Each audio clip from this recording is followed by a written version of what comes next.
The word prana, there is no equivalent word in English, but we can say it's the vital energy. That which we call as the life energy is prana. Prana has 10 different manifestations in the body. But for the sake of understanding, we'll bring it down to 5.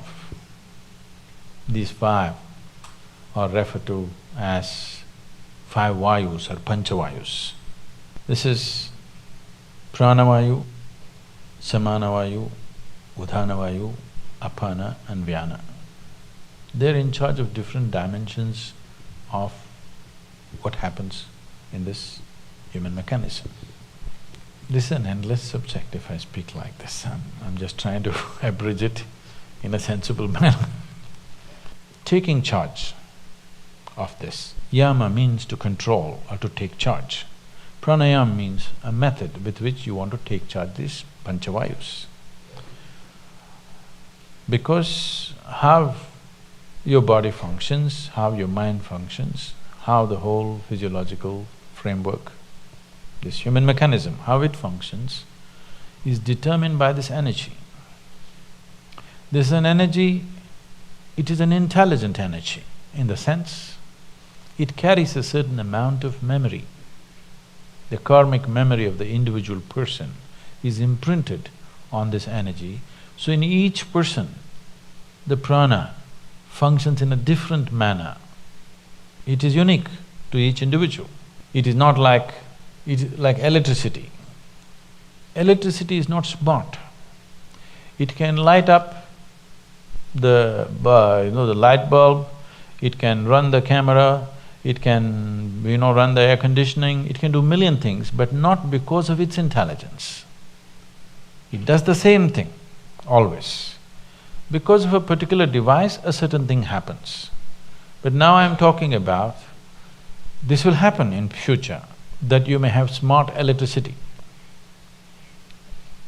It is not far away. In the next 50 years, you may have smart energy, that the energy behaves in a particular way. You can make it behave in a certain way because you can imprint certain memory upon it. So this is an intelligent energy where a certain amount of imprint is there.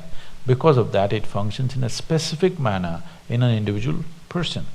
That is going into an extremely refined form of pranayama where we particularly design something for an individual person because he's in a certain way. For that, to come to that level, it will need a general level of pranayama where it takes care of these 5 vayus. If one has a certain mastery over these 5 vayus, there is no such thing as physical ailment or particularly psychological ailment is out of question.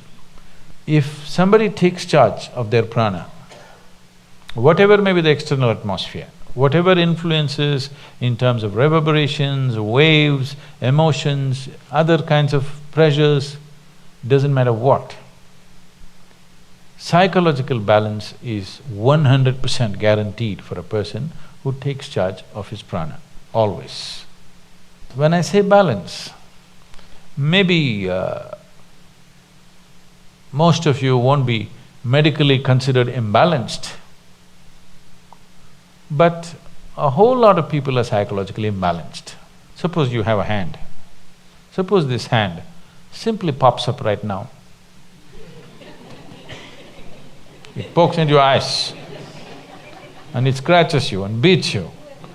If your hand starts doing this, there is a sickness, isn't it?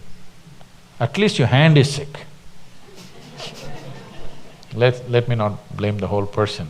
At least your hand is sick for sure, isn't it? Well, this is what most people's minds are doing. Every day it scratches you from inside, makes you cry, make you bawl, make you worry. In so many varieties of suffering, it pokes your eyeballs out many times. Is it not doing? It is sick. Maybe in a socially accepted manner, but it is sick. So one who takes charge of his prana can be 100% assured his psychological balance is there, you cannot shake it. Physiological balance also is there, but physiological ailments may happen due to various reasons. One thing is there are infections and other, organisms who want to live. Yes, they want to live. Another thing is variety of chemicals and poisons and stuff we may swallow knowingly, unknowingly, and it can cause things. So physiological ailment is, I would say, 90% guaranteed that it won't happen. But psychological well-being is 100% guaranteed. If you're psychologically in an extremely good place, 10% of physiological problems are not even a problem, It's not even a problem. Most of the time, what little things that may happen to the body, that's not the thing. What reaction that happens in your mind is the big thing, isn't it? Yes or no? Yes. So, pranayama means you want to take charge of the vital forces. As I said, they have an intelligence of their own, each one of them. Either during birth, after conception, how they enter the newborn and how they leave the dead. In this, it clearly displays it has an intelligence of its own. One may not notice this unless they become very conscious about these things.